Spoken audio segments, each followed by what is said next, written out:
That was awesome. All right, everybody sit up. Can I have the hoodies down, please? If possible, I want to see your faces, okay? I don't get this opportunity every day.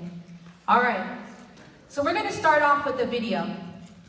And I know a lot of you like football, or even sports, I do. But Caleb Clay, he played for Utah. He did an incredible play. But we're going to see how the outcome ended up. Okay? Take a look.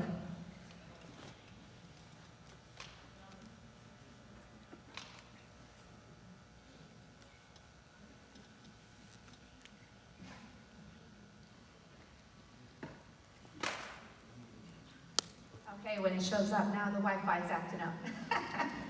Hold on one second. We'll get it.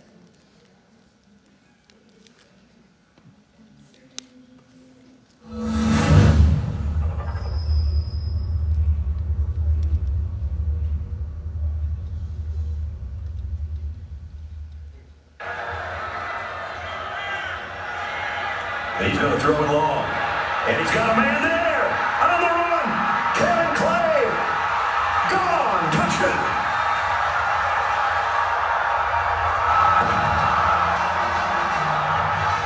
"79 yards for the score." Well, they had 57 yards passing last week.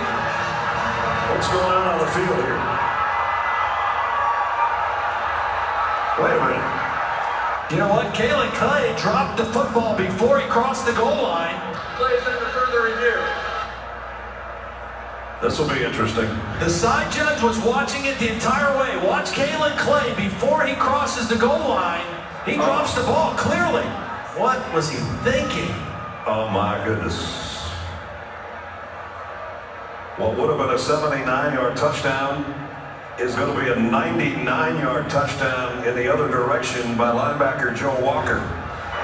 It looks, for all intents and purposes, like he's got a 79-yard touchdown to Caleb Clay on a beautiful throw. And right at the end, Caleb Clay, for some unknown reason, drops the football. Then he starts celebrating, and you can see Dargan looked at the side judge to see what the ruling was, and then he dropped the ball. And Joe Walker picked it up and ran with an escort to the end zone. Crazy.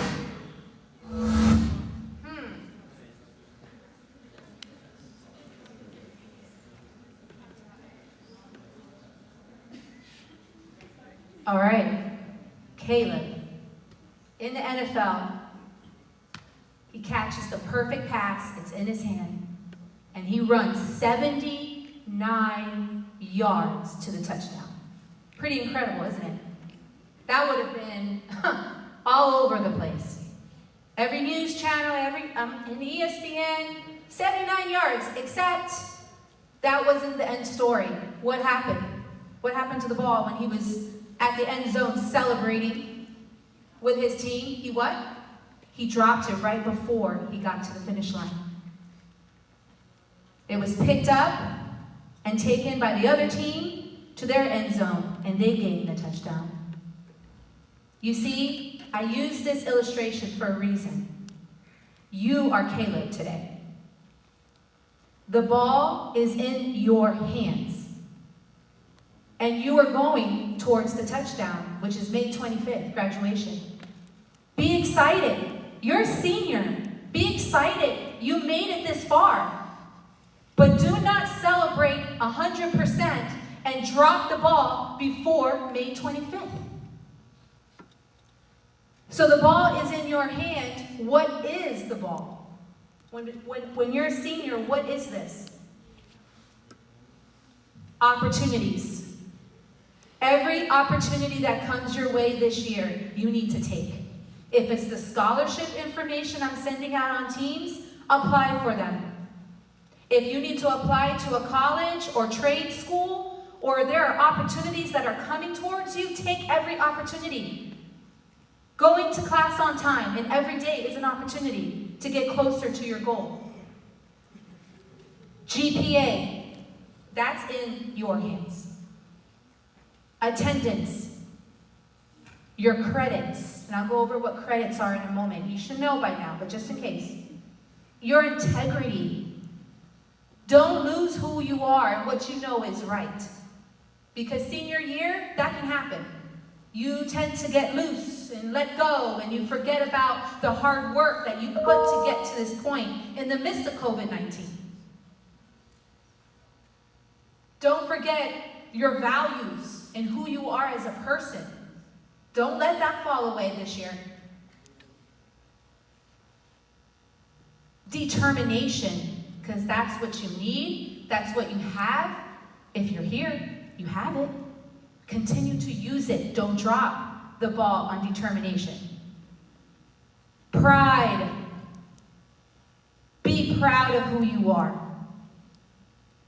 Be proud of where you are. Don't let anyone take that away from you. And don't you forget that. Because the only person that's going to lift you up is who in life? You.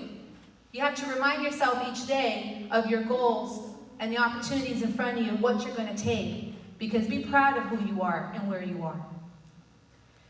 Graduation test requirements, math and reading, all the ACT, SAT, FSA, Algebra 1 EOCs, PSAT opportunities we throw at you. Grab each and every one of them until you meet your graduation requirements. Many of you have, and I'm so excited. We went up 10% in graduation rate already from the last test we provided for you. A lot of you passed. And why? Because you saw the opportunity, you took it, you worked hard, and you didn't drop the ball. And many of you are very close to the finish line with that. Because if you didn't pass, many of you got scores so close. The next time you will, if you keep working hard. Ability to walk on May 25th. Don't be like Caleb, where you fooled around and celebrated all senior year. You're graduating, I'm a senior, I got this, I'm here 2022. And then graduation comes and Ms. Boria has to tell you, I'm sorry, but you didn't meet all your credits. You didn't make up the classes in ingenuity. You didn't show up to school, therefore we couldn't do all these things for you, so I'm sorry, but you're gonna have to come to summer school to finish up and go to summer graduation, which is very small and not with your class. I don't want that happening to you. You're gonna be like the people in the crowd, your family, your friends, us, your Cobra family are gonna all be like this. Because we're all working hard to ensure that you graduate. That is our goal. Hold on a sec. Hold that thought. And the last thing you do not want to let go is your dreams and your future, because that's what you're doing. Don't do this for us. I appreciate it that you think about us. Don't just do it for your parents, your friends, or the people who believe in you. Do it for your future, for your dreams. Because when you have a high school diploma, you have opened so many doors for you. So many more doors than it would have been open. And it's your accomplishment. When you cross that stage and I call your name, or Ms. Baylor, whoever says the names, be proud.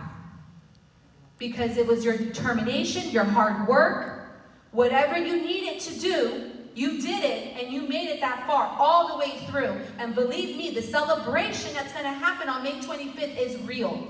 It's real. It is something to celebrate about, and we're all going to be there for you. Graduation requirements. I told you, it's in your hands. As you know, you need a 2.0 3-point average to graduate. There's no other way around it. That's the state rule. You cannot graduate. I say, though, if you're at a 2.0 right now, you have to take your quarter 2 grades right now very seriously. Because remember, when we taught you this freshman year, and I was your freshman assistant principal, which I think is really cool that I followed you to senior year. But if you remember, quarter 1, quarter 2, and your midterm exam grades average to your final semester 1 grade, which will calculate in your GPA. As we know, your GPA will go up or it can go down. So if you're skimming at 2.0, 2.1, 2.2, and you're not doing well right now, you still have 3 more weeks to get it together and make it up to ensure that either your GPA stays the same or it goes higher. We never want your GPA to drop, okay? You have to meet your reading and math, so as you know, we've been throwing it out there for you. Reading, ACT, SAT, PSATs, FSA, reading, take them all. Every opportunity, take them. You're going to pass one of them. Guaranteed. Math, Algebra 1 EOC, which is this Thursday and Friday, so show up for both days. Remember, Session 1, Session 2. And then the SAT, the PSATs is offered as well as the ACT. And when I send this PowerPoint out to you, I put the scores you need to make in order to pass. So you have everything in one little PowerPoint, okay? And of course, if you are on a 24 credit program, you need to complete all those courses and 18 credit, okay? I'm gonna quickly go over what those are, but if you are on a 24 credit program, that's every class you're taking. That's what I'm talking about. Every class on your schedule. You need to complete 4 units of English, 4 units of math, 3 units of science, 3 units of social science, a full credit of PE or HOPE. So if many of you are in HOPE senior year, that's why, because you need it. 1 full credit of performing arts and 8 electives, okay? And you need an online component. Most of us all completed the online component because of COVID-19, but you also will satisfy that in your econ government classes, done. All right, so that's 24. So every time you pass a reading, that's 1 credit. Like, English, 1 credit. 1.0, it's 1 credit. English 1 is 1.0, English 2 is 1.0, English 3 is 1.0, English 4 is 1.0. So every time you pass a class, you get a credit point. And if you're on an 18, it's the same, except you don't have to do 8 electives, you only do 3. That's the only difference. Same diploma, everything the same. So if you go onto Skyward under grad requirements, you know where your profile page, where your name is, it tells you how many credits you have left. All right? All right, attendance is key. Look at those beautiful faces. Those are our Cobras. That's why I put that there. All right? I love seeing you all here. We all love seeing you here, but attendance is key. And in semester 2, it's even more important. Not only is 80% of success is actually showing up, and that's the truth. If you just show up, you have met yourself 80% of the way. 20% of the work is what? Doing the hard work, actually doing the work in front of you. But if you look, there's grad bash, senior breakfast, and senior fest coming up. I am going to be looking at attendance for you to go. There will be a way you have to get signatures to go based on your attendance. So 5 unexcused tardies or 5 unexcused absences, unexcused. We're going to have a conversation about you attending those events. So make sure you're on time every single day. Don't worry about the bell. You'll be a little late to next class. Not that late, but I got to finish. It's very important. I'll send an email out. You're good. Really quick, look at this. The first column is your grades, A through F. The second column is in-class credit. So that's when you pass a class. That's an Edgenuity. If you need to make up a credit, you go to Edgenuity. That's what that stands for. And then your GPA. So look at A's. If you get A's in any of your courses, what happens to your GPA? B's. C, what happens there? Stays the same, it flatlines. You see no change. What about a D or an F? It drops. So it's something you really, really, really have to think about, okay? And I'm going to put this on Teams. If you don't have Teams, please get on Teams. Everything I do is I throw it on there for you. It's very important that you stay. They were here for the other presentations, so they're going to go. All right, if you need help, you can contact your counselors, your teachers. Let's look up here. This is most important. Don't get distracted. Contact your graduation coach, Mrs. Solomon.